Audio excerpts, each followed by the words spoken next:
My name is Claire Donovan, and if you'd told me a year ago that I'd start a story with this sentence, I would have laughed you out of the room. But here I am, breathing through the ache in my chest, telling you about the night my life caught fire figuratively and almost literally. It was a rainy Tuesday in Portland, the kind of rain that soaks you, even if you're holding an umbrella.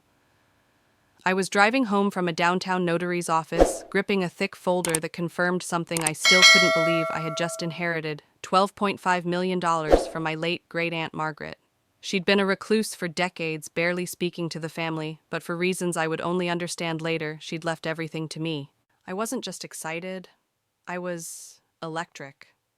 My husband Jason had been struggling with his startup for 2 years, and I'd been holding down 2 jobs to keep us afloat.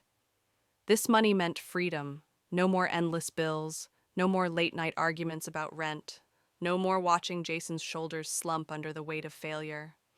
I imagined walking in, handing him the paperwork, and seeing relief wash over his face. The wipers slapped against the windshield in a frantic rhythm as my thoughts raced ahead of me, buying a modest home, paying off our debts, maybe even a trip to Europe.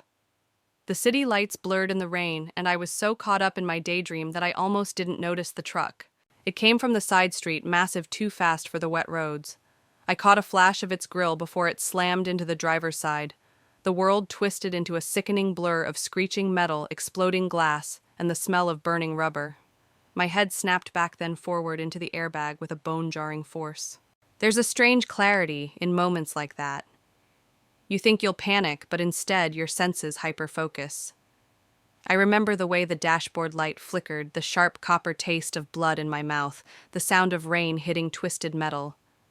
Then nothing. When I woke up, the world was too white, too still. A steady beeping anchored me to consciousness. My entire body hurt, as if every bone had been unscrewed and put back in wrong. I turned my head and saw an IV in my arm, a heart monitor to my right, and the unmistakable sterile chill of a hospital room. Easy, a nurse's voice said, calm but firm. You've been through a serious accident. Try not to move too much. My mind went straight to Jason. Had they called him? Was he outside in the waiting room, worried sick? My voice cracked as I asked, my husband, does he know?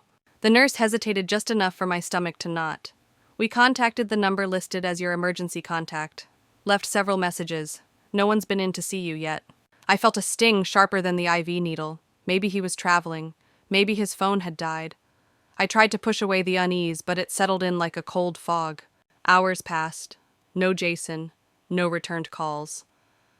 By the next day, that fog had thickened into something heavier, something I didn't want to name. As I lay there staring at the ceiling tiles, one thought drilled into my skull. Why isn't he here? And for the first time, I felt the faintest chill of suspicion slide down my spine. Before we go any deeper, if you've ever been blindsided by someone you trusted most, I'd like to hear your story in the comments. And if you're watching, hit that subscribe button so you don't miss the rest of what I'm about to tell you, because this is only the beginning and it gets much darker from here. I didn't know it yet, but the night of the crash wasn't the end of my old life, it was the detonator that would blow it apart. By the third day in the hospital, my optimism was clinging on by a thread. Every time the door opened, I expected Jason's tall frame to fill the doorway. Instead, it was always a nurse with fresh bandages, a doctor checking my vitals, or a physical therapist explaining the long road ahead. My leg had been pinned with surgical rods, 3 ribs broken, a concussion that made the fluorescent lights feel like knives in my eyes. But the worst injury was the silence. I kept my phone on the tray table beside me, charging, waiting. I'd called him at least a dozen times, voicemail every time. I texted, I'm in the hospital, please come. Delivered, but no reply. That tiny delivered checkmark mocked me with its finality. He had seen it. He just didn't care enough to respond. On the morning of the 4th day, my nurse Linda came in with a small frown. You've got a message, she said, handing me my phone. It was from Jason Hurd about accident. Busy with project launch, will visit when I can. That was it. No how are you, no are you okay. Nothing to acknowledge that I could have died. I stared at the screen until my vision blurred. Linda noticed. That's cold, she said gently, as if testing the waters. I nodded once because if I opened my mouth, I wasn't sure if words or a scream would come out. By noon, I couldn't stand not knowing. I opened my laptop. Linda had snuck it in for me and pulled up Jason's social media. My heart didn't sink. It plummeted. There he was just last night, tagged at a rooftop bar I'd never been to, grinning with a whiskey in hand. The caption read, "Celebrating New Beginnings." The comments were full of congratulations, clinking glasses, emojis, inside jokes I didn't understand. New beginnings, what was ending, and what was starting. That's when I felt it not just hurt, but a sharp stab of clarity. Something was very wrong, and it wasn't just neglect. There was a plan here, and I wasn't in it. I called my best friend Alicia. She picked up on the second ring, her voice jittery, like she'd been caught doing something she shouldn't. "Claire. Oh my God, I've been meaning to call." "Meaning to?" I asked. "I've been in the hospital for days. Have you seen Jason?" There was a pause long enough to make me grip the phone tighter. "He's around, really busy. You know how launches are. Alicia, tell me the truth." Another pause, then a soft nod over the phone, and she hung up. I felt my pulse spike, the heart monitor beside me chirping an alarm. Linda rushed in, adjusted the machine, and murmured, "You need to keep calm." But calm was gone. Calm had left with the skid marks on the highway. That night, I barely slept. And when I did, I dreamed of Jason standing at the foot of my hospital bed, smiling down at me. But when I tried to reach for him, he stepped back into the shadows, and someone else's hand slipped into his. I woke with my jaw clenched and a decision forming. If he wouldn't come to me, I would find out what was keeping him away. The next morning, I asked Linda for a small favor. "I need your tablet," I said, "just for 10 minutes. She hesitated, then handed it over. I typed Jason's name into a local events search, and there it was, his name on the guest list for an exclusive tech investors gala 2 nights ago. A photo, too. Jason in a tailored suit I'd never seen, standing next to a woman I had never seen, her hand on his chest, both of them looking at each other like the rest of the room had disappeared. It was the same smile he'd worn for me once. That was when the sting turned into a burn, and in that burn there was resolve. If you've ever been blindsided by someone you thought would be in your corner forever, tell me in the comments, because the next part of my story is where I stopped waiting for answers and started demanding them. And if you're new here, subscribe now, because what I uncovered next didn't just change my marriage, it almost got me killed.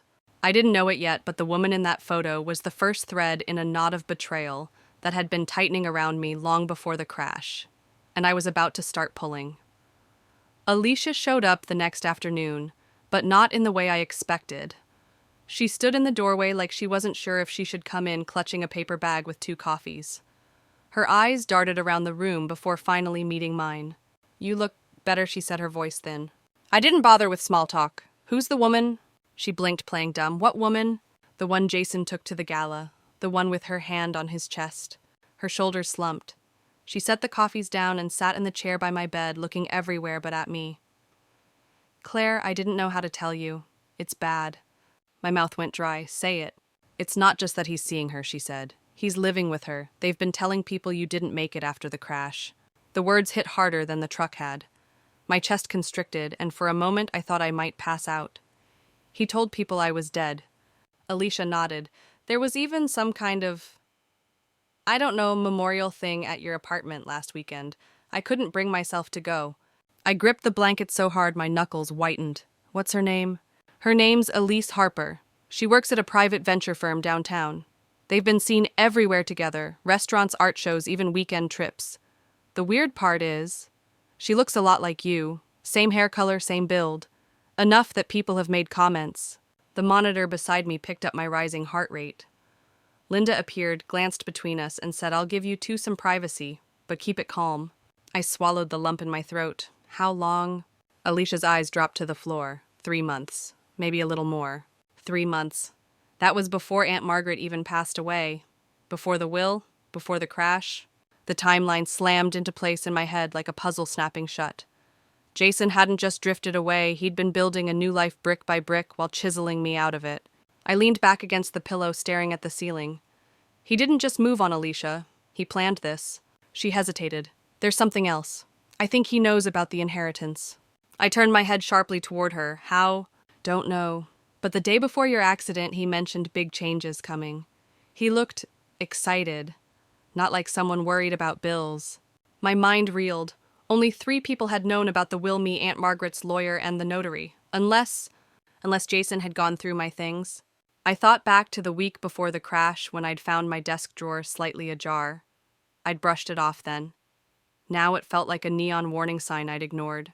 That's when the fear began to mix with something sharper anger. If Jason thought he could erase me, he was going to learn otherwise. Alicia, I said slowly, I'm going to need your help. She frowned. With what? Finding out exactly what he's told people, where he's been, who he's talked to. Her eyes widened. You want to spy on him? I want to know the truth, I said. Every last ugly piece of it. She hesitated, then nodded. Okay. But be careful, Claire. If he's lying about you being dead, that's not just betrayal, that's dangerous. I managed a bitter smile. Trust me, I've got no illusions left. That night after Alicia left, I stared at the city lights outside my hospital window and felt something shift inside me. The grief was still there, heavy and suffocating, but it was no longer the only thing I felt. I was beginning to see the outline of a bigger picture, and I was ready to paint it in with hard evidence. If you've ever had someone try to write you out of your own story, tell me in the comments how you took the pen back. And if you're watching this, subscribe now, because the next step I took wasn't just about confronting Jason. It was about setting a trap that would force the truth out no matter how deep he'd buried it. In the darkness of that hospital room, one thing became clear. Jason thought the accident had ended me, but he had no idea it had turned me into the one thing he couldn't manipulate, someone with nothing left to lose. The morning after Alicia's visit, I asked Linda for something that made her raise an eyebrow, a notepad and a pen. I need to make a list, I told her. People Jason might have talked to, places he might have shown up, times when his story doesn't match reality. Linda handed them over but lingered at the foot of my bed. Claire, whatever you're planning, make sure you loop in someone who can protect you. If this is as bad as it sounds, you don't want to face it alone. I nodded because she was right. That's why the first name I wrote down wasn't Alicia. It was Daniel Brooks' Aunt Margaret's attorney. He was the one person who knew about the inheritance and had no reason to betray me. I called his office and left a message asking him to visit me in person. When he arrived that afternoon, his expression was tight. Claire, I've been trying to reach you, he said, setting his leather briefcase on the chair. I've been in the hospital, I said bluntly. Car accident. He exhaled slowly. That explains it. 3 days ago, your husband came to my office claiming you'd died. He brought a woman he introduced as your sister, said she had rights to part of the estate. They presented a death certificate that frankly looked suspicious. I gripped the bed rail until my knuckles went white. I don't have a sister. That's what I thought. I refused to process anything without independent verification, which is why I came here. Claire, do you know who this woman might be? I pictured Elise's face from the gala photo, the eerie resemblance Alicia had mentioned. My mind flicked through half-buried memories like cards in a deck, but nothing clear enough to make sense. I think I'm about to find out, I said finally. Daniel leaned in. Then I'd suggest we do it carefully. If Jason's bold enough to try legal fraud, he might not stop there. That night I didn't sleep much. I kept replaying every conversation with Jason in the months before the accident. How he'd grown cagey, how he'd started locking his phone, how he'd suddenly shown an interest in my schedule down to the hour. By dawn, the pieces had formed a grim mosaic. He knew about the inheritance before I told him. He'd been seeing Elise for months. He told people I was dead. Now he was trying to bring her into my estate through a fabricated identity. The only missing piece was why Elise looked like me. That question burned in my mind as Daniel returned the next morning with an idea. If you want answers, we could confront him here on your terms. I'll be in the room. We can record it with your consent. I hesitated, thinking about Jason's temper, the way he could turn on charm like flipping a switch. But in a hospital room with staff nearby and Daniel ready, it would be the safest place for him to slip. Set it up, I said. Daniel made a few calls, and by afternoon he'd baited the hook. He told Jason there were urgent estate documents that needed his signature and mine, and that I was awake, but confused from the accident. Linda helped me get presentable hair brushed, gown straightened, while Daniel positioned a small camera in the corner angled toward the bed. My heart pounded, not from fear, but from anticipation. At 2:07 p.m., the door opened. Jason walked in first, wearing a tailored blazer and a watch that probably cost more than my car. Behind him, partially obscured, was Elise. Jason's eyes flickered, not with relief, but with something colder. Claire, he said, his voice dripping with rehearsed concern. You're awake. We've been so worried. I held his gaze. Funny, you didn't look worried at the rooftop bar. He froze for a fraction of a second, then recovered with a smile that didn't reach his eyes. You've been hearing rumors, sweetheart. Not good for your recovery. He stepped closer, pulling a sheaf of papers from his jacket. These are to authorize me to handle things until you're back on your feet. Less stress for you. I didn't reach for them. Instead, I asked, and the inheritance? His jaw tightened. It's a blessing, but also a burden. Let me carry it for you. That's when Daniel stood stepping into view. Mr. Donovan, I've already seen you try to claim this estate with falsified documents. Care to explain? Jason's face went pale, but before he could speak, Elise moved into the light, and that was the moment everything shifted. She wasn't just similar to me. She had my eyes, my jawline, and when she saw me clearly, she gasped like she'd seen a ghost. Oh my God, she whispered. You're my mother. The room went silent, except for the relentless beep of the heart monitor. If you've ever had a truth drop on you so hard it rearranged your entire life, tell me in the comments. And if you're new here, subscribe because the next part is the twist no one, not even me, saw coming. In that instant, Jason's scheme stopped being just about money. It had tangled itself into a past I thought I'd left behind forever. And Elise. She was the one piece of this puzzle I never expected to find. The air in the room thickened like every molecule had been charged. Jason's head snapped toward Elise so fast I thought he might strain something. Shut up, he hissed, his fingers clamping around her forearm. But Elise didn't take her eyes off me. You're my mother, she repeated, her voice trembling now, as if saying it aloud made it more real. I felt the bed tilt beneath me, my breath hitching. I had locked this part of my life away for over 2 decades. At 19, I was a scared college freshman in a conservative town told by my parents that a baby would ruin me. They sent me to live with an aunt in another state, hid my pregnancy from everyone, and after the birth pushed for a closed adoption. I was allowed to hold her once. A nurse snapped a photo of me with red, tear-swollen eyes cradling the newborn. I never saw her again, until now. Jason tried to speak over her, but Daniel cut him off. Mr. Donovan, I suggest you take your hand off her arm right now. His voice was steady, but there was steel in it. Elise shook him off and reached into her bag. She pulled out a small, worn envelope and took out a photo, that photo. The one I thought had been lost years ago. This has been with me my whole life, she said. My adoptive parents told me it came with me from the hospital. I've been looking for you since I was 18. I reached for it with shaking hands. My fingers brushed the image, tracing the ghost of my younger self.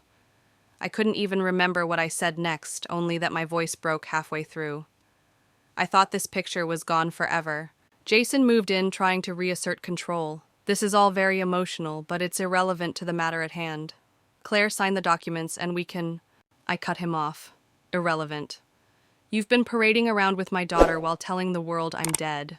He straightened, mask slipping just enough for the cold calculation underneath to show. You were supposed to stay out of the way.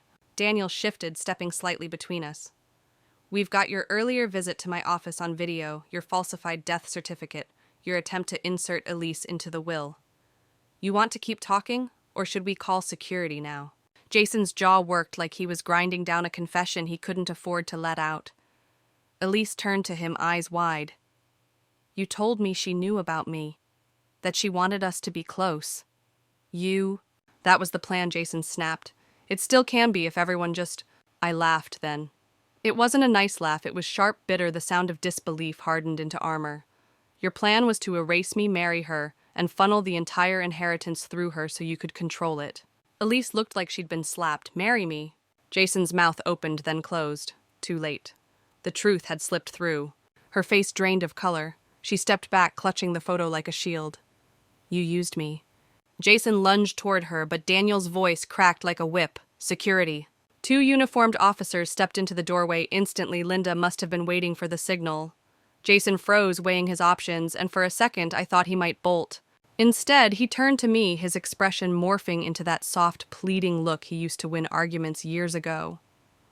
Claire, think about everything we've been through. We can make this work. I stared at him, the man I'd once promised forever to, and saw only the wreckage of lies. The only thing I'm thinking about is how close you came to pulling this off. This is where I want to hear from you. If someone you trusted tried to erase you from your own life, what would you do? Drop your thoughts below, and if you're not already subscribed, now's the time. Because what I'm about to share next is how I turned this confrontation into evidence that could bury Jason for good. The officers stepped forward. Jason stiffened as they took him by the arms. Elise stood, frozen, tears streaming down her face, the photo trembling in her grip. and me. I wasn't just the woman in the hospital bed anymore. I was the witness, the mother, and the survivor who was about to flip the entire script. When the officers led Jason out, the room seemed to deflate like a balloon losing air. The tension didn't vanish, it shifted. Elise was still standing there, rooted to the spot, eyes fixed on the doorway where Jason had disappeared. Daniel closed the door gently, then turned to her. "You should sit."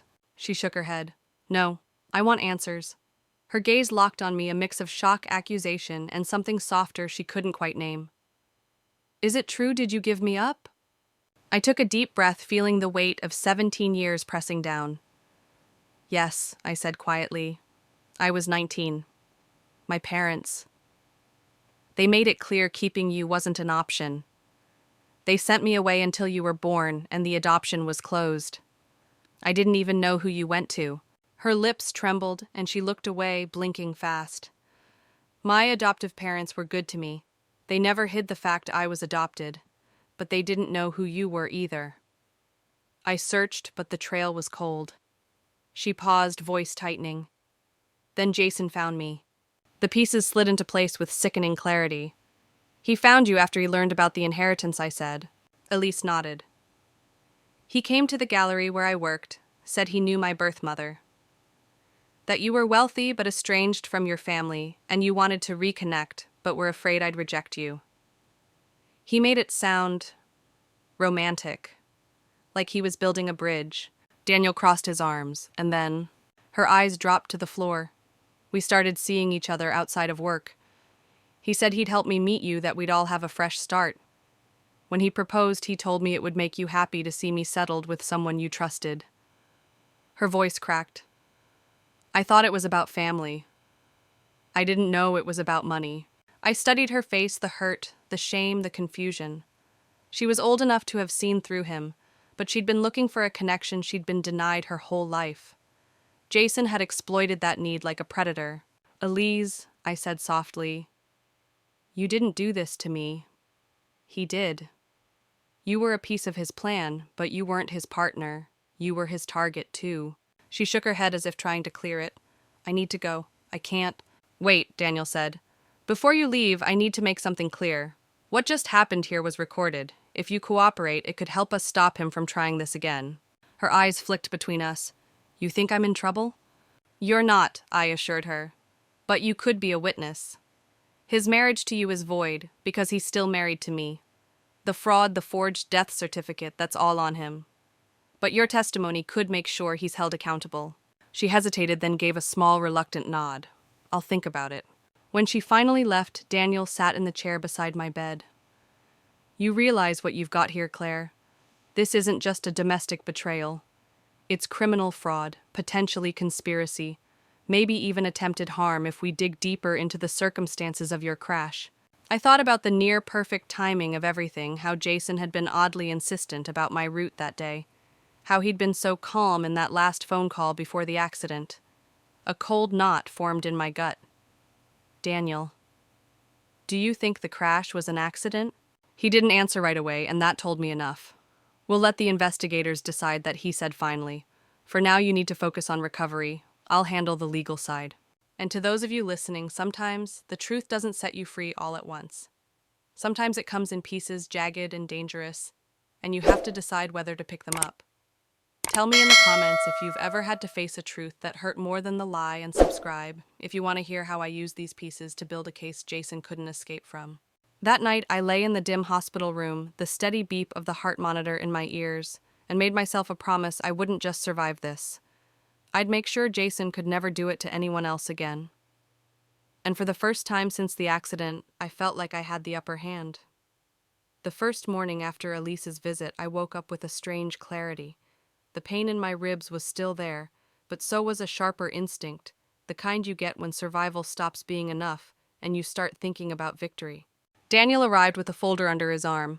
"I've been digging," he said without preamble. He spread photographs and documents across the bed tray, marriage certificates, property deeds, and most chillingly, a copy of my death certificate. The date on it was 2 weeks before the crash.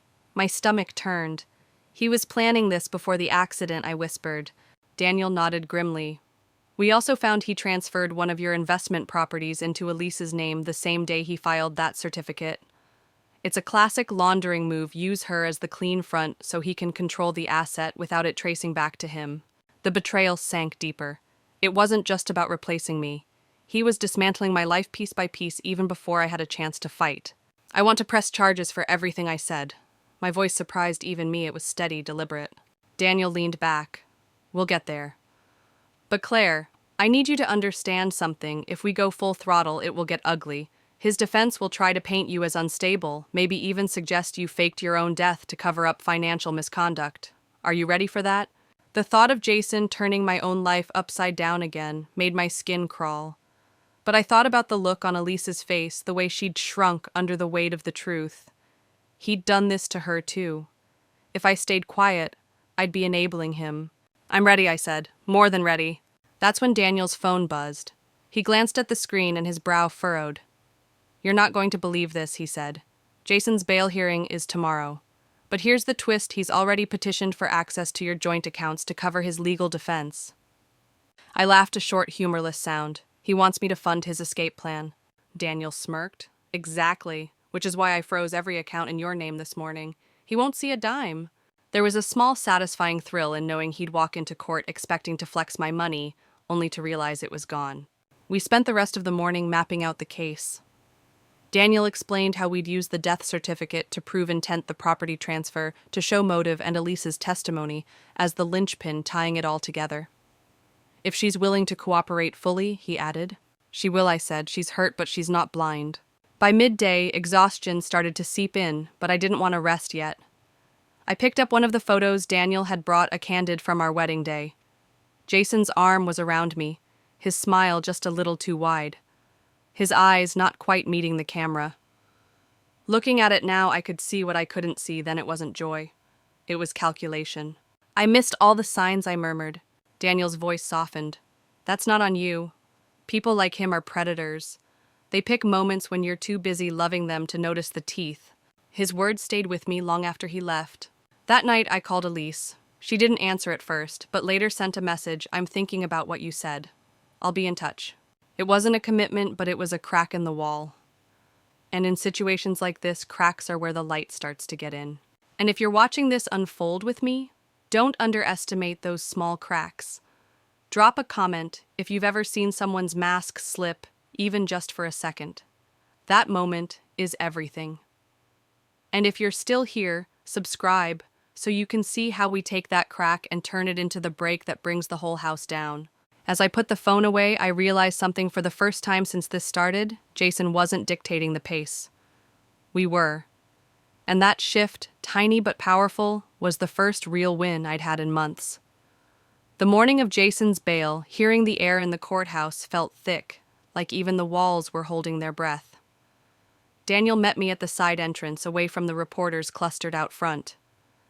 They're going to come at you hard today, he warned. We'll keep you out of the main line of fire, but you may hear things you don't want to. We walked into the dimly lit courtroom, the hum of whispers fading as Jason entered with his lawyer. He looked thinner, but the arrogance was still there, chin high, jaw tight, scanning the room like he owned it. His gaze landed on me, and the corners of his mouth twitched upward. It wasn't a smile. It was a message you can't win. I kept my face blank. Inside, though, I reminded myself of every piece of evidence Daniel had laid out. The death certificate, the property transfer, Elise's words, the frozen accounts. Jason's game was collapsing, whether he knew it yet or not. The prosecution laid out the case for denying bail, clear evidence of premeditation, financial manipulation, and the risk of him tampering with witnesses, especially me. They mentioned Elise by name, but didn't reveal her potential cooperation just yet. That was a card we were holding for maximum impact. Then his lawyer stood. A slick man in a tailored navy suit, he launched into a performance about Jason being a pillar of the community, a devoted husband who was only acting out of grief and confusion. My stomach tightened as he tried to paint me as unstable, hinting that I had a history of erratic behavior and might have misunderstood Jason's actions. I could feel my nails digging into my palms, but Daniel leaned over and whispered, "Let him talk. The more he stretches, the easier it is to snap the cord." And then it happened. The lawyer tried to introduce a financial statement to show Jason's stable income and ability to post bail without burdening shared assets. The judge raised an eyebrow. These accounts were frozen last week. Care to explain that? Jason's lawyer stammered. Jason's jaw tightened. The crack in his mask was sudden but glorious. Daniel leaned in again, this time with the faintest smile. That's checkmate on his funding. The judge denied bail. The gavel came down, and just like that, Jason was escorted back into custody. As they led him away, his eyes locked on mine again, but this time there was no smirk, only cold calculation, and maybe for the first time, a flicker of fear. Outside, the courthouse reporters swarmed. I kept my head down, but one question cut through the noise. Claire, are you going to testify against him? I didn't answer. Not yet. Back at home, the quiet felt heavier than usual. I made tea, sat by the window, and let the events of the day settle. The image of Jason being led away replayed in my mind, not out of triumph, but out of necessity. This was just one battle in a war I didn't choose, but refused to lose. Then my phone buzzed. A message from Elise. I'll testify. I can't keep living like this. I stared at the screen for a long moment. That single line was more than agreement. It was an act of rebellion against the man who had controlled both our lives. It was the missing piece Daniel and I needed to lock the case tight. I typed back, "Thank you, we'll protect you." As the sun dipped below the skyline, painting the city in amber, I felt a shift inside me. For months I'd been reacting, dodging blows, patching wounds, scrambling to survive. But now, with Elise on our side and Jason behind bars, the momentum was changing. He might still think he could outplay us. But the truth was, he'd already made his biggest mistake, underestimating what two women armed with the truth and nothing left to lose could do. And if you've been following this from the start, remember the moment the tide turns isn't always loud. Sometimes it's just a single text, a small decision, a quiet yes that changes everything. Tell me in the comments if you've ever felt that shift in your own life. And stay with me because the storm hasn't even hit its peak yet. That night, for the first time in a long while, I slept without the weight of his shadow pressing down on my chest. Not because the fight was over, but because I finally believed I could win it. I woke up to rain tapping against my window, the kind that makes the city streets glisten like glass. It should have been a quiet morning, but the knot in my stomach told me otherwise. Today wasn't about Jason. It was about what came next. Daniel called early. "Claire, we need to talk about trial strategy." He said, his voice brisk, but tinged with something else, anticipation. And there's something you need to see. When I arrived at his office, he slid a plain manila envelope across the desk. This came in last night. Anonymous drop. I opened it carefully. Inside were glossy photos Jason meeting with a man in a parking garage late at night. The timestamps were from just 2 weeks ago, when he was supposedly grieving and too devastated to function. Daniel's eyes narrowed. That man is a fixer, known for making inconvenient problems disappear. If we can prove what they were discussing. I didn't need him to finish. The implication was clear. Jason was trying to clean up something, maybe even tie off loose ends before they could testify. Maybe before I could testify. "Do you think Elise's safety?" I started, but Daniel raised a hand. "We're moving her to a safe house today. I already arranged it." For a moment, I felt the air leave my lungs. The thought that Jason might still have reached beyond prison walls wasn't surprising, but it was sobering. We spent hours mapping out every angle of the case witness order, cross-examination tactics, how to handle the inevitable smear campaign his lawyer would launch against me. Daniel kept coming back to one point. "We need the jury to feel your story, Claire. Facts matter, but people remember emotion. They'll remember you." His words sat with me long after I left. It wasn't just about telling the truth, it was about showing them the weight of living under Jason's shadow, about making them understand why I'd risk everything to stand here now. That evening, as I made dinner, my phone buzzed with a notification. A social media post, fake accounts clearly orchestrated, painting me as money-hungry, unstable, vengeful. There were even doctored screenshots of messages I'd never sent. I should have been furious. Instead, I laughed. Because in that moment, I realized something. Jason was flailing. These weren't the moves of a man in control. These were the desperate swings of someone losing his grip. I screen-capped everything and sent it to Daniel. His reply came fast, perfect. "This is retaliation, we'll use it." Still, the attacks stirred something in me. They reminded me of all the times I'd been told to keep quiet, to be the bigger person, to swallow my own truth so others could be comfortable. That part of me was gone now. The rain kept falling outside, and in the quiet rhythm of it, I made a decision. If Jason wanted to turn this into a public battle, I would meet him there, but on my terms. Not with rage or theatrics, but with the steady, relentless truth. And if you've been listening to this point, here's your moment to lean in, because what comes next is the part people think only happens in movies. But I lived it. And you're about to hear every detail. I started drafting my own statement, not for the media, but for myself. For the moment I'd stand in that courtroom and look 12 strangers in the eyes. Every word was a piece of the armor I'd been building for months. By the time I set my pen down, the knot in my stomach had loosened. Not because the danger was gone, but because I finally had something Jason couldn't touch. Control. That night I left my window open so I could hear the rain as I drifted to sleep. It sounded less like a warning now and more like a countdown, because the trial was coming and I was ready to set the record straight. The morning of the preliminary hearing arrived colder than I expected, a sharp wind cutting through my coat as I stepped onto the courthouse steps. I could feel the eyes on me, some curious, some hostile, but I kept my head high.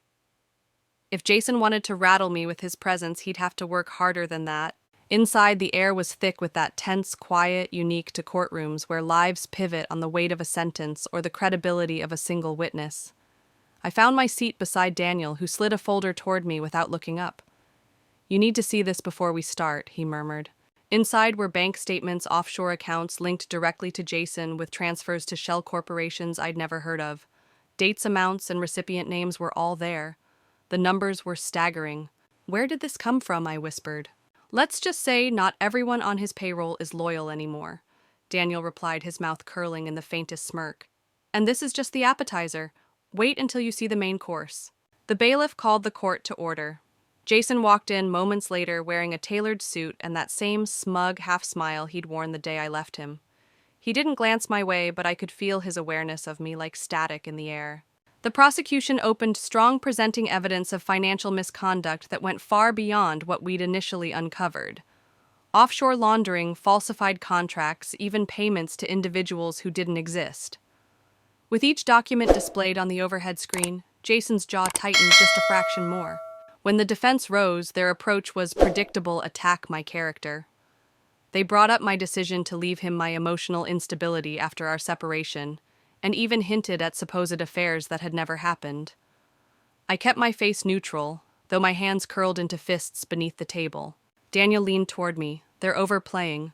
The jury can smell desperation." Then came the surprise witness, a former employee of Jason's, who testified that he'd been ordered to destroy documents the day after I filed for separation. "He told me to burn them," the man said, voice shaking. "Said no one could ever see those papers." The courtroom murmured. The judge called for order. I watched Jason's composure falter for the first time. His fingers tapped against the defense table, his gaze fixed on some invisible point in the distance. During the recess, I stepped into the hallway to breathe. That's when I heard it, two reporters speculating aloud about the case. "If half of this sticks, he's done," one said. "She's going to bury him." I didn't correct them. It wasn't about burying Jason, it was about unearthing the truth, no matter how deep he'd tried to hide it. Back inside, the prosecution moved to admit the photographs from Daniel's envelope Jason, with the fixer in the parking garage. The defense objected, citing unreliable sourcing, but the judge allowed them for consideration. By the end of the day, it was clear the narrative had shifted. Jason wasn't the successful businessman fighting a bitter ex. He was a man cornered by his own paper trail. As we left the courthouse, Daniel's phone buzzed. He read the message, then looked at me. "We just got confirmation the FBI is opening a parallel investigation into the laundering." This just became bigger than state court. I paused on the steps, letting the cold air sting my face. For the first time in months, I felt the scales tipping, not in my favor out of pity or luck, but because the truth was heavier than the lies Jason had built his life on. The trial was still ahead, and there would be more blows to endure, but something in me had shifted. I wasn't just defending myself anymore. I was holding him accountable in a way no one else ever had, and I knew as I walked away from the courthouse that evening that Jason felt it too. The weeks leading up to the full trial were a blur of paperwork, strategy sessions, and sleepless nights. My kitchen table had transformed into a battlefield of legal pads, highlighters, and stacks of evidence that seemed to multiply when I wasn't looking. Every morning, I'd wake up with the same thought: don't let him win by wearing you down. Daniel was relentless, but in the best way possible. We're not just proving he's guilty, he told me one afternoon, flipping through a binder thick enough to be a phone book. We're building a story the jury can't ignore. A story where you are credible, he is dangerous, and the facts leave no room for doubt. The more we dug, the more rot we found. Jason's business empire was like a house of mirrors. Look closely, and every reflection showed a crack. There were subcontractors who'd never been paid, investment portfolios inflated by fake appraisals, and an email trail suggesting he'd bribed a zoning official for one of his developments. Each revelation made me feel both vindicated and sick to my stomach. And then the threats started. Anonymous calls at night, the sound of breathing before the line went dead. An envelope slid under my apartment door, with nothing inside but a single playing card, the Queen of Spades, a symbol I didn't understand, but that sent a chill down my spine. Daniel insisted we document everything. If he's desperate enough to intimidate you now, it means we're getting close to something he can't afford to lose, he said. Still, I found myself double-checking locks and glancing over my shoulder on the walk home. The trial opened with more intensity than the preliminary hearing. The prosecution wasted no time in tying together the threads we'd uncovered: offshore laundering, falsified contracts, and the deliberate destruction of evidence. The witnesses were damning: a former accountant who admitted to massaging numbers under Jason's orders, a contractor who described cash payments delivered in unmarked envelopes, and even a mid-level manager who claimed Jason once bragged, "I've got people in my pocket from City Hall to the courthouse."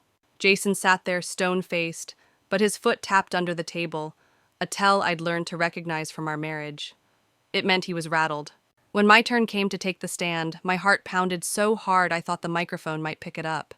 Daniel had prepped me endlessly: stick to the facts, don't get baited, and let the jury see the real cost of his actions. I talked about the early years of our relationship, the slow shift from charm to control, and the moment I realized his lies weren't just about us, but about everything in his life. The defense tried to paint me as vengeful, driven by a desire to ruin him out of spite. But Daniel's cross-examination dismantled their narrative piece by piece, highlighting the paper trail and witness testimonies that had nothing to do with me personally. During a lunch recess, I caught sight of Jason in the hallway, speaking urgently to one of his lawyers. For a brief second, our eyes met. There was no smugness this time, only a flicker of something I'd never seen in him before: doubt. That night, Daniel called me. "We've got a break," he said. A whistleblower from one of his partner companies came forward. They're willing to testify about kickbacks, and they have receipts. I sat there in stunned silence. Every time I thought we'd reached the bottom, the floor seemed to drop out from under Jason's defense. The next day in court, the whistleblower took the stand. They described elaborate schemes to funnel money through fake charities, one of which Jason had proudly showcased at a gala we'd attended years ago.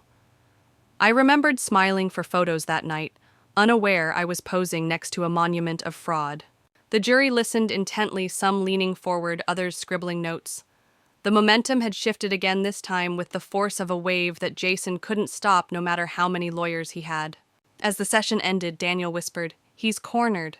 It's only a matter of time before he makes a move, and when he does, we'll be ready." I walked out of the courthouse into the late afternoon sun, feeling something I hadn't in months: control. The kind that comes not from revenge, but from reclaiming the truth piece by piece until the whole picture is undeniable. And I knew the picture was almost complete. The morning after the whistleblower's testimony, I arrived at the courthouse to find a media circus camped on the steps. Cameras flashed, reporters shouted questions, and for the first time I didn't feel like prey. I felt like someone telling a story the world needed to hear. Inside, the air was thick with tension. Jason's lawyers huddled around him, their voices low but their faces grim. The judge called us to order, and Daniel leaned toward me murmuring, "Today might be the day things start to crack wide open." The prosecution opened with a recap of the whistleblower's testimony, weaving it seamlessly into the larger tapestry of fraud and corruption. Then came the surprise witness, a forensic accountant brought in at the last minute to testify about newly uncovered bank transfers. This wasn't just about millions moving offshore. It was about the timing. Every transfer aligned perfectly with specific legal filings, bribes, and political donations Jason had made over the years. It painted a picture so clear even the defense couldn't deny the pattern. Jason's face hardened, His lawyers tried to object to poke holes in the timeline, but the accountant had receipts, literal, undeniable proof in black and white. Then came the moment I didn't see coming. One of Jason's former business partners, a man who had been silent through every subpoena and request for testimony, walked into the courtroom. The room seemed to collectively inhale as he took the stand. His voice was steady, but his words landed like blows. Jason had not only orchestrated fraudulent deals, but had deliberately targeted people he thought wouldn't fight back, small contractors, single mothers trying to start a business, immigrant families who trusted him. He knew they didn't have the resources to take him on, the man said. That's what made them perfect marks. I felt my hands clench in my lap. This wasn't just about money. It was about a pattern of exploitation that mirrored the way he had treated me, seeing vulnerability as opportunity. The defense looked rattled, and during cross-examination they seemed to avoid asking too many questions, as if afraid of giving the witness more room to elaborate. During a recess, Daniel and I stood in the hallway away from the cameras. "This is it," he said. "We need to keep the jury leaning forward, needing to know what's next. If we can maintain this momentum, they won't just deliver a verdict, they'll want justice." And here's where the CTA came in naturally, like breathing. As Daniel spoke, I realized the importance of people following along, staying engaged in every twist, because each detail mattered. That's why, if you've been with me through this story so far, don't just listen, make sure you're part of this conversation. Leave your thoughts, share your perspective, because your voice matters more than you think. When the court resumed, the prosecution called a final witness for the day, a young woman named Elena. Her story gutted the room. She had been promised a lucrative investment deal, only to lose her entire life savings when Jason's company collapsed. She described nights sleeping in her car, the shame of asking relatives for help, and the humiliation of realizing she'd been conned by someone who smiled at her like a friend. By the time she stepped down, I noticed a shift in the jury. They weren't just processing evidence anymore, they were emotionally invested. They could see the faces behind the fraud. Jason avoided looking at Elena. He avoided looking at anyone. The judge called for adjournment, and as we left, a journalist shouted, "Do you think the jury's already made up their mind?" I didn't answer, but deep down, I knew a tide had turned. Back at home, I sat at my kitchen table, staring at the wall. This was no longer about just winning a case. It was about telling a story so undeniable that even those who had defended him would have to confront the truth. And the truth was now out in the open, where Jason couldn't hide from it anymore. The cracks weren't just showing, they were splitting the whole foundation apart. The following morning, the courthouse buzzed with an electric tension you could feel before even stepping inside. People were whispering in corners, reporters were staking out the best angles, and jurors exchanged glances that told me something had shifted. Daniel leaned toward me as we walked through security. "There's a development," he said quietly, one we didn't see coming. We entered the courtroom to find Jason already there, his tie askew, jaw tight. His attorneys kept darting glances at him as though they'd lost control of the narrative and were scrambling to reel it back. The judge called us to order, and the prosecution rose with a deliberate calm that made my stomach knot. "Your Honor," the lead prosecutor began, "we have obtained additional evidence from a federal investigation conducted years ago, but never brought to trial. It directly links the defendant to offshore shell companies used for laundering funds." Gasps rippled through the gallery. Jason's eyes flicked toward the jury, and I could see his practiced facade slipping. The evidence was damning: transaction records, corporate filings, and emails in which Jason discussed moving assets to secure jurisdictions after certain deals were finalized. The dates aligned perfectly with testimonies we'd already heard. It was the missing puzzle piece that made the whole picture click. Then came the part that had everyone leaning forward, a recorded phone call between Jason and an unknown accomplice. In it, Jason's voice was unmistakable, confident, smug, dripping with the arrogance I knew so well. "They'll never trace it back to me," he said in that recording, "not unless someone inside turns." The courtroom felt frozen as the recording played. No one moved, no one breathed. And then the prosecution dropped the real bombshell: the person on the other end of that call was in the building today. The doors at the back of the courtroom opened, and in walked a man I recognized instantly. Victor, one of Jason's closest allies, a man who had stood by him for years. Seeing him here was like watching a loyal knight walk into the enemy's camp. Victor took the stand, and the tension in the air sharpened like glass. His voice was quiet at first, almost hesitant, but each word chipped away at Jason's defenses. He confirmed that the offshore accounts were real, that the laundering was deliberate, and most shocking of all, that Jason had bragged about manipulating legal loopholes to target the desperate and the naive. I could see Jason's knuckles whitening as he gripped the table. His lawyers objected, argued, tried to paint Victor as unreliable, but the damage was already done. When the judge called for a recess, Daniel pulled me aside. "This changes everything," he said. "If Victor's testimony holds, we might not even get to closing arguments before Jason starts looking for a deal." But he paused, giving me that look that always came before bad news. "There's still something we haven't told the jury, and when they hear it, it will break this wide open." I knew exactly what he meant. That final piece of evidence, the one we'd been holding back, was our ace, but dropping it at the wrong moment could dull its impact. Timing would be everything. And this right here was where the second teaser, CTA, slid in naturally. If you followed this story this far, you know we're standing right at the edge. What's coming next isn't just another detail, it's the twist that changes everything. Stick with me, because you'll want to be here when it lands. As court resumed, Jason avoided looking at Victor, at me, at anyone. He seemed smaller now, the confidence drained, his once defiant posture sagging. But I knew him well enough to know that a cornered Jason could be dangerous. Leaving the courthouse that evening, I could feel it in my bones. The endgame was close. One more move, one final reveal, and the story wouldn't just end. It would detonate. And tomorrow, we'd light the fuse. The next morning, I woke before sunrise, my mind already rehearsing the moment. Today wasn't just another court session, it was the day. The day we would reveal the one piece of evidence Jason never thought we'd get our hands on. Daniel met me in the lobby of the courthouse, coffee in one hand, a slim folder in the other. His voice was low, steady. "Once this hits, there's no walking it back. He's done. Completely." Inside the courtroom, the atmosphere was heavier than ever. The jury looked tense, like they could feel something monumental was about to drop. Jason sat hunched, not the swaggering figure from weeks ago. But even so, he kept glancing at me with a flicker of challenge in his eyes, like he still believed he could talk his way out. The judge called us to order. The prosecution wasted no time. "Your Honor, with the court's permission, we'd like to introduce Exhibit 147. Daniel stood and walked to the evidence table. From that slim folder, he pulled a single printed photograph and held it up. "This," he said, "is a scanned copy of a notarized power of attorney, signed by the defendant, granting full authority over several shell corporations to a name you all recognize." He turned the photo so the jury could see the signature. Even from my seat, I saw several of them lean forward, eyes narrowing.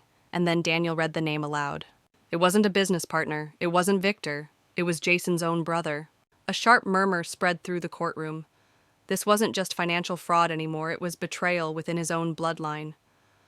Daniel explained how the brother had been cooperating with investigators for months, secretly feeding them bank statements, account passwords, and communications. Every single transaction Jason thought he'd hidden was now laid bare. Then, without warning, the screen lit up with a video recording Jason, in a private meeting, laughing with his brother about milking this town dry and using family as a shield. The smugness in his voice was chilling. "No one will ever suspect family," he said in the clip. I watched the jury's faces shift from skepticism to disgust to outright fury. This was the moment we'd been saving, and it landed with the weight of a hammer. Jason's attorney tried to object, claiming the recording was taken without consent. But Daniel calmly reminded the court that the brother had given permission, and that the recording had been reviewed and cleared by the judge in a sealed session weeks earlier. The objection was overruled. Jason's mask cracked. He slammed a hand on the table, muttering something to his lawyers that the mic barely picked up except for one word: traitor. That outburst was all the prosecution needed.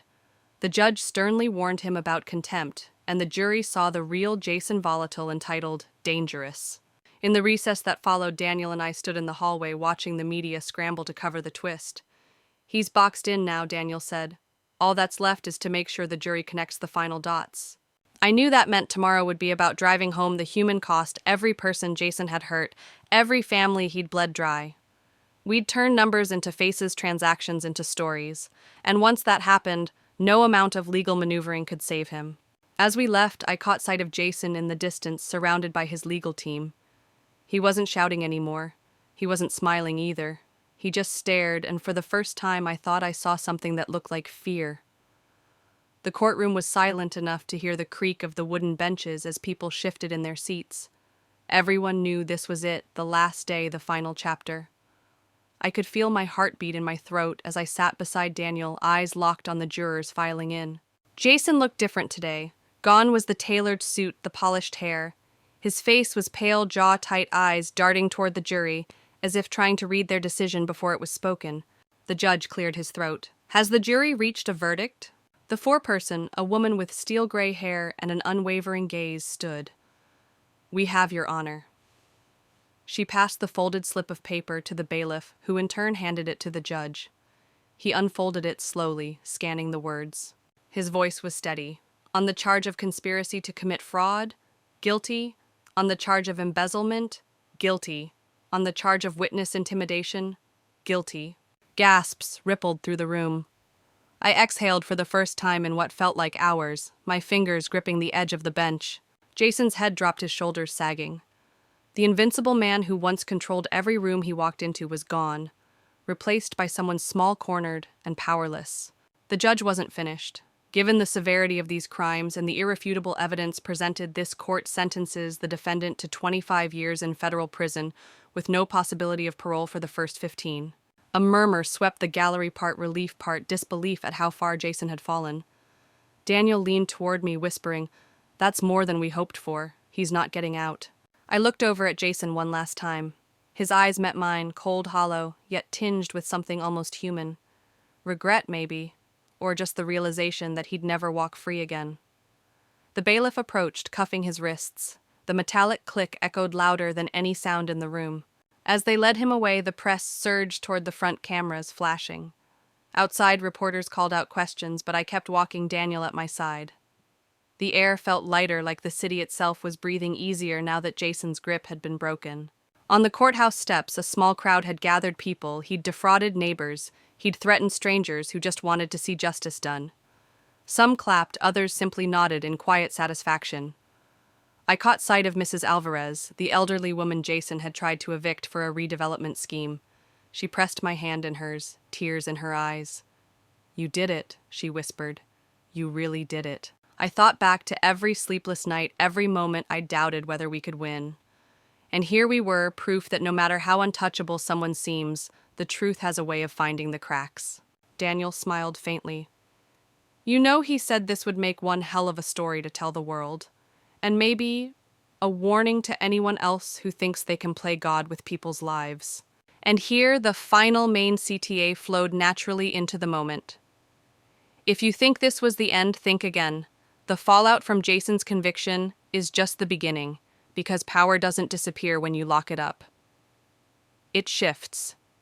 And in my next story, I'll show you exactly where it went. We walked away from the courthouse, the weight of months finally lifting. For the first time in a long time, I felt like I could breathe without looking over my shoulder. But even as the sun warmed my face, I knew this wasn't just about Jason anymore. It was about every person who had been told they were powerless, every fight worth fighting, and every voice that refuses to be silenced. Justice had been served, but the battle for what's right would never be over. And I was ready for whatever came next. When the noise of the courthouse finally faded behind us, it felt like stepping into a different world. The streets were alive with ordinary sounds again, the distant hum of traffic, the soft chatter of pedestrians, the rhythmic bark of a street vendor calling out his specials. After months of legal battles and constant tension, even the mundane felt like a gift. Daniel and I walked slowly, not because we were tired, but because we didn't want to rush through this rare feeling of peace. The autumn air carried a crispness that hinted at the coming winter, yet the sunlight broke through the clouds in warm golden patches. For once, the world didn't seem like a battlefield, it felt balanced. Back home, I brewed a pot of coffee while Daniel stepped out to water the small garden we'd been neglecting. Watching him through the window, I realized that this was the kind of life we'd been fighting for, not just survival, but the ability to breathe, to plant roots, to care about something as simple as flowers blooming. I sat at the kitchen table with my hands wrapped around the warm mug, thinking about the people who had stood by us, the strangers who had reached out, and even the moments of doubt that had made the victory sweeter. Justice wasn't perfect, and the scars of this battle would never fully fade, but we'd proven to ourselves that standing up was worth it. And maybe that's the real ending, not the gavel striking, not the prison sentence, but this quiet moment where I could finally look ahead without fear. We had weathered the storm, and though the road forward was uncertain, it was ours to walk, together.